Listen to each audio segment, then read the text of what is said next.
The Tideborn, Adiriel and the Fight Against the Immortal Swarm. Chapter 1, The Whispers of the Deep. The salt-laced wind whipped through the tattered banners hanging from the crumbling watchtowers of Port Haven. For generations, the coastal village had lived under the shadow of the Immortal Swarm, a terror born of the deep. The villagers, weathered and hardened by a life of constant fear, knew the tales, the churning tides, the unnatural storms, the chilling whispers that invaded their minds before the monstrous tentacles breached the surface. Their walls of stone, built with sweat and sacrifice, were mere pebbles against the relentless tide of the swarm. Old Man Hemlock, his face a roadmap of wrinkles carved by sun and sea, clutched his fishing net, his knuckles white. The wind carried the faintest of whispers, a low, guttural hum that vibrated in his bones. It was the swarm, stirring in its abyssal lair. He'd heard it often enough to recognize its chilling prelude. Beside him, Ilara, a young woman barely out of her teens, gripped the hilt of a rusted hunting knife. Her eyes, though young, held the weariness of someone who had known only fear. Her brother, Liam, had been taken 2 years ago, dragged screaming into the churning depths.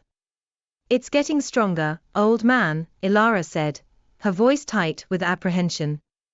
Hemlock nodded grimly. "Aye, Ilara. Stronger than I've ever known it." King Senti's silence speaks volumes. He's abandoned us.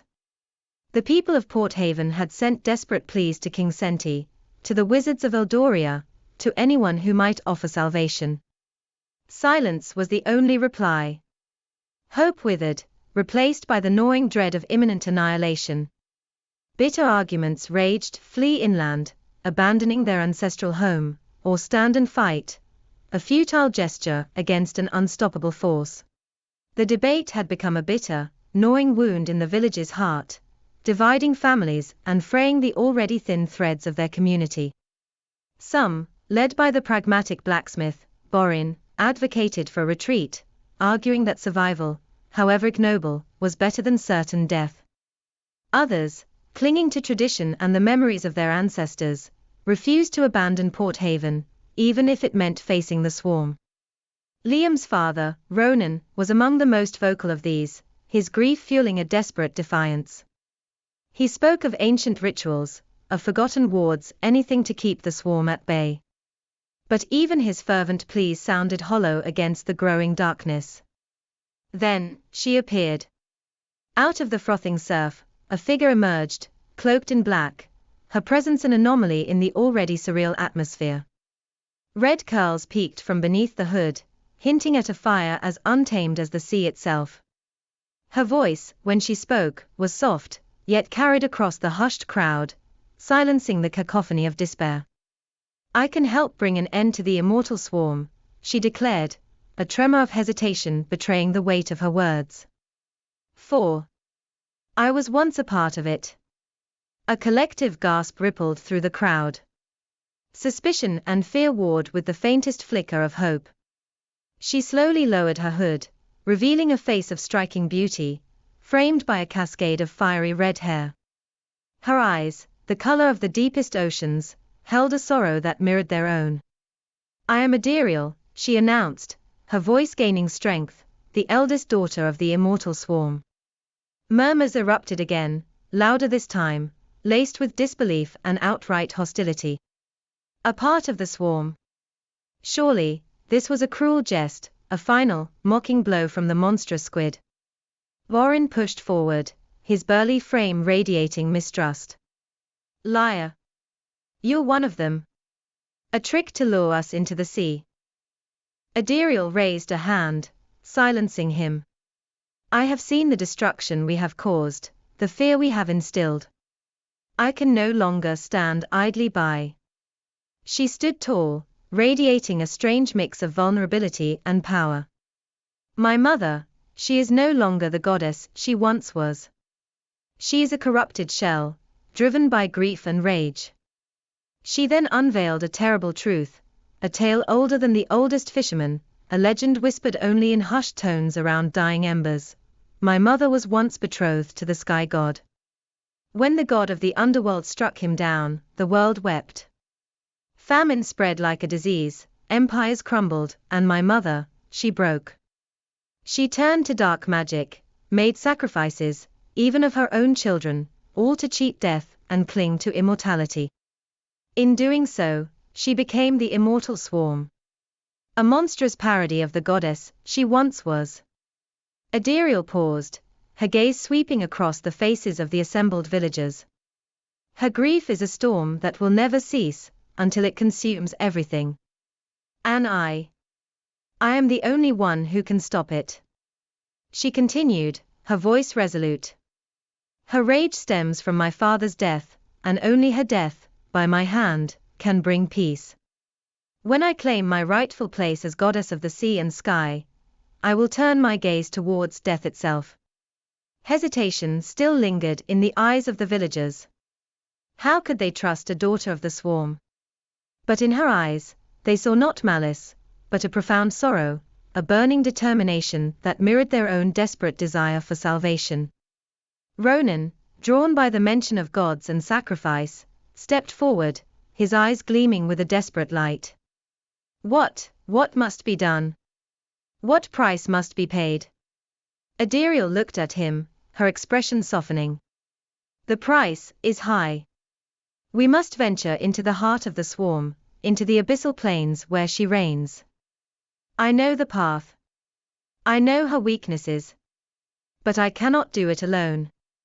Chapter 2, Picking Sides, and an Unlikely Ally. The night was long and filled with recriminations. Borin remained steadfast in his skepticism, warning of Adiriel's treachery. Ronan, however, saw her as a sign, a glimmer of hope in their despair. His conviction, though born of grief, resonated with others who refused to surrender. Ilara, torn between her fear and her desire to avenge her brother, found herself drawn to Adiriel. There was a strength in the woman, a quiet power that belied her sorrowful eyes. She also saw, hidden beneath the goddess-like aura, a loneliness that echoed her own. The next morning, a divided Port Haven faced Adiriel. Borin, backed by nearly half the village, prepared to leave for the interior, vowing to return with whatever reinforcements he could muster, even if it meant appealing to the detached and unreliable King Senti. Ronan, Ilara, and a small band of determined villagers, numbering less than 20, stood with Adiriel. Among them was Hemlock, his weathered face etched with a grim resolve. I've lived long enough under the shadow of that beast, he rasped. If there's a chance to end it, I'll take it, even if it leads to my grave. Adiriel addressed the group, her voice filled with both gratitude and warning. Thank you.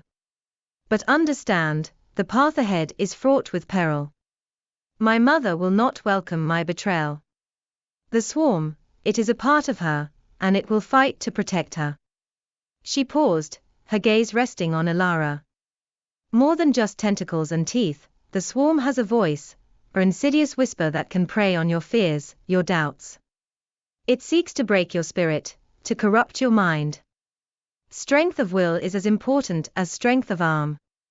As they prepared to depart, a figure emerged from the shadows of the watchtower. It was a wizened old woman, dressed in rags, her eyes clouded with age. It was old Maeve, the village seer, dismissed by most as senile. The path you seek, shrouded in mist, she croaked, her voice surprisingly strong. A guide, you will need a guide. One who understands the tides of the deep, and the currents of madness. Ronan scoffed. Maeve, you're in no condition. But Adiriel stepped forward, her eyes widening slightly. You know the way, Maeve. The old woman nodded slowly. The whispers, they speak to me. Show me the path, through the kelp forests, past the sunken cities, to the heart of the abyss. Adiriel hesitated. Maeve's presence was unsettling, her connection to the swarm unsettlingly strong. But she couldn't deny the old woman's knowledge. Very well, Maeve. You will guide us. Chapter 3, Descent into Darkness. With Adiriel leading and Maeve chanting in a low, guttural tongue, the small party set out towards the sea. They boarded a small fishing vessel, aptly named the Wanderer, its wooden hull scarred by years of battling the unpredictable currents. Hemlock took the helm, his familiarity with the coastal waters proving invaluable. As they sailed further from the shore, a thick fog descended, enveloping them in an eerie silence. The whispers began, faint at first, but growing stronger with each passing moment. Turn back, go home, there is no hope. The whispers targeted their individual fears and insecurities. Ronan heard the cries of his lost son, Liam, begging him to join him in the depths. Ilara felt the weight of her guilt, the shame of surviving while her brother perished. Adiriel, however, seemed unaffected. She stood at the bow, her eyes fixed on an unseen point in the distance. With a gesture, she produced a small, intricately carved amulet from beneath her cloak. It pulsed with a faint, ethereal light. This amulet will shield you from the worst of the whispers, she explained. It's a ward against my mother's influence. But it is not foolproof. You must fight to maintain your own resolve. The amulet offered some respite, but the whispers persisted, a constant hum beneath the surface of their minds. They sailed for days, guided by Maeve's cryptic directions, past treacherous reefs and swirling maelstroms. Finally, Maeve pointed to a dark, swirling vortex in the water. The entrance to the abyss. Adiriel nodded grimly. Beyond this lies the heart of the swarm. Prepare yourselves. The true test begins now. As they steered the Wanderer into the vortex, the world around them dissolved into a swirling chaos of black water and monstrous shadows. The whispers intensified, reaching a deafening crescendo. The journey had begun. The true depths, both physical and psychological, awaited. And they would soon learn that the enemy was not only the swarm itself, but their own inner demons, amplified by the darkness and madness of the abyss. The survival of Port Haven, and perhaps the world, rested on their ability to overcome both.